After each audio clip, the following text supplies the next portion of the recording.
hayyee hedduu galatoomii godina Booranaarraa nuquun namtee mee Booranni mormii irra jira guyyaa sadaffaadha fi kan amma ammaa jiru maal fakkaata keessattuu immoo har'aa mormiin ture maal fakkaata kana bal'isuu nu ibsi.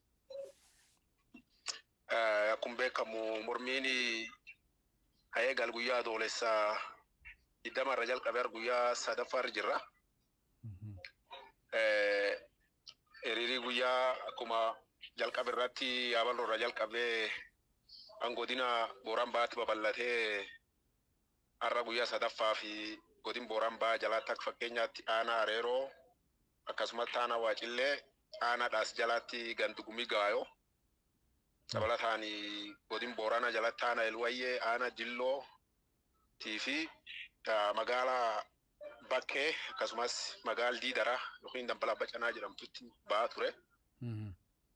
Hiriirri kun bifa ta'ee fi uummatii mufii rakkoo duraan turee fi dhimma daangaa kanaan wal qabatee sagalee dhageeffachuu fi ispeeshaalii naannoo Areerootti abbootiin gadaa jaarsi biyyaa abbootii amantaatii fi haadholeen qarroof qeerreen tokko osoo nafinu uummatii guutumaan guututti akka fakkeenyaatti magaalaa Areerootti bifa bareedaa ta'een ba'ee falmachaa ture. Dhaadannoon akkuma beekamu uummatii keenya daangaa irratti yeroo baay'ee kan waliin beeknu lubbuun isaa dhabamaa turte kunin immoo waraan qindaa'aa ta'ee jedhee karaa mootummaa naannoo Somaalee hin labsamu waan taateef calleessi mootummaa naannoo Oromiyaallee kan balaaleffatuuf akkasumas murtee mootummaa naannoo Somaaleellee kan balaaleffatuu fi uummatii keenya armaan dura akkuma beekamu qaama hidhatee liyyuu hayilii naannoo Somaaleetiin dhiyoo keessatti fakkeenyaatti ijoollee dubaraa nam sadii qalan fakkeenya akkan kaasuun hiriir oowwatti bifa addaatiin adeemsifamaa ture. Maal ta'e itti fufi. Dhagaa. Itti fufi. Hiriirri kun immoo hanga mootummaan yookaan deebitee nu deebisutti kan itti fufuu fi uummatii waan godhuu dandeenyu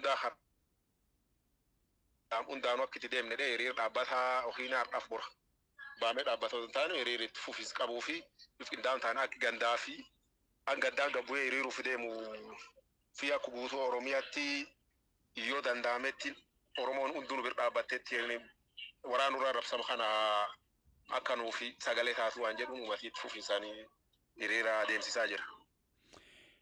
Yeroo mootummaan naannoo Somaalee egaa lafa fudhachuudhaaf fi waraana nurratti labse jettan kanatti kan Oromiyaa callisuu maaliif isinitti fakkaata?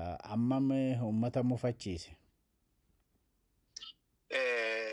Yoo akka laallu mootummaan naannoo Oromiyaa calleessisaa gam tokkoon taatee ta'e kana harka keessa qabaa yookiin qabaatu waan jedhaa shakkii qabna.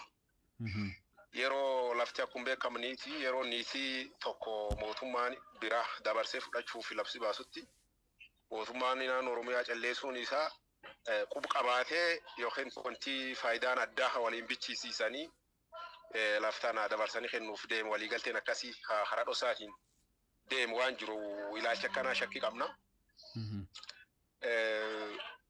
Haan immoo inni dabalataa akkuma beekamu naannoo Somaalee keessatti amma warri akka addatti waan kan nu raawwatee qaama mootummaa federaalaa irraa warri jajaa jiru hoggana maallaqa federaalaa obbo Ahmed Shidee fa'aa warri akka addaa yoo kaasu namni kun waan addaa nu hojjetee murteessan nu murteessee yoo jedhu qaama federaalaati. Qaama federaalaa immoo waan kan osoo quba qabaa hidhee warri sun achi gamsuun jajataa jiru gamhaaniin akka quba hin qabneetti mootummaa naannoo Oromiyaa ta'e mootummaan federaalaa gama kanaatti osoo uummatii yaa jiru callisuun isaa osoo amma ibsamuu baateeyyuu waliigalteedhaan wanni kun akka raawwatametti shakkiin akkanaa nu mul'ata. Mee uummata Oromoo kan Oromiyaa guutuu keessa jiru akkasumas immoo kan biyya alaa jiruuf maal dhaamtu?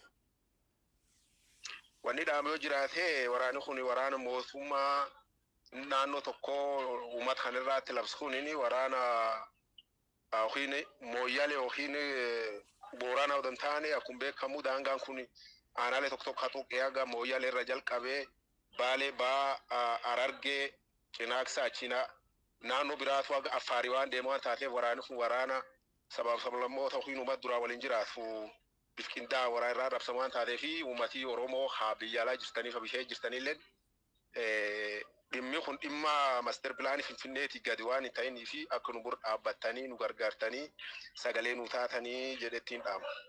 Mee yeroo ammaa kana Boorana jirta. Boorana eessa jirta? Har'a oolmaan Booranaa guyyaa sadaffaadha fi maal fakkaata? Akkuma beekamu kamisa daangaa naannoo Somaaleetti wal qabatee uummanni Boorana yeroo baay'ee ka'aa ture. Gaafii daangaati. Gaafiin daangaa mooyyaleen dawaa zooniin hin bultu. Mooyyaleen alaabaa lamaan hin bultu. Buluu qabdi.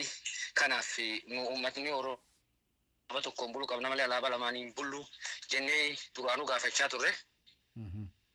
Haalum kanaanuu ammoo osoo kan gaafachaa jirru dhiyoo kan gidduu kana naannoo Somaalee dawaa zoonii murteessee jechuudha. Nira ka'ee uummati ammoo daangaa kan lubbuu baay'eetti dhabne, haadholfa baay'eetti dhabne, dargaggeessaaf qeerroof qarree hedduutti dhabne baay'ee mufate. Kanumaan amma baay'ee mufate kan irra ka'ee guyyaa sadiif amma godina Booranaa keessa baamu jira. Hiriir guyyaa sadii keessa baamu jiru kana guyyaa sadii fi hiriirii hin dhaga'ama. Guyyaa sadii fi hiriirii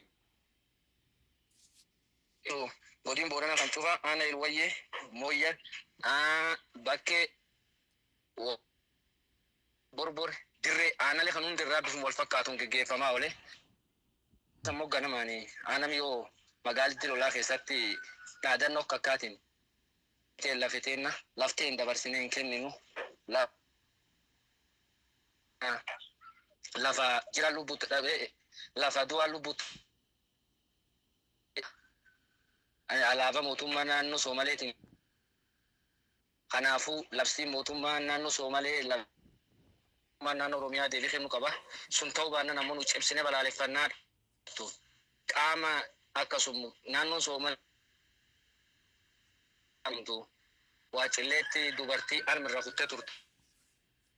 Harka kuttee gubbaa keessa jettu gocha kun cufti gochuu kanneessa raawwatamu waan taateef gocha kan cufti balaaleffannaa dhaadannoo jettu qaamii dubartii fakkeenyaaf harmirra kutti qaamii sun seera dhiyaachuu qaba. Baa'uulamee jechuun sagalee kennachaa oola. Qaamni mootummaa mammaatti waan siniin jedhe jira. Amma ammaatti deebiin argamee hin jiru ammoo deebii gaafachuumaa jirra. Yoo deebii dhabdanoo maal gootu? Yoo deebii dhabnes uummati durumaanuu karaa hundaatti beeku waan taateef dhimmi daangaa dhimmi lubbuu daangaa kafuu abbummaa kabachiifata. Kanaan duraallee daangaa keenya kabachiifate ammoo tarkaanfii boodan jiru uummati jiru wal fakkaatee agaarsa lubbuu kafaluutti itti deemamaa jechuudha.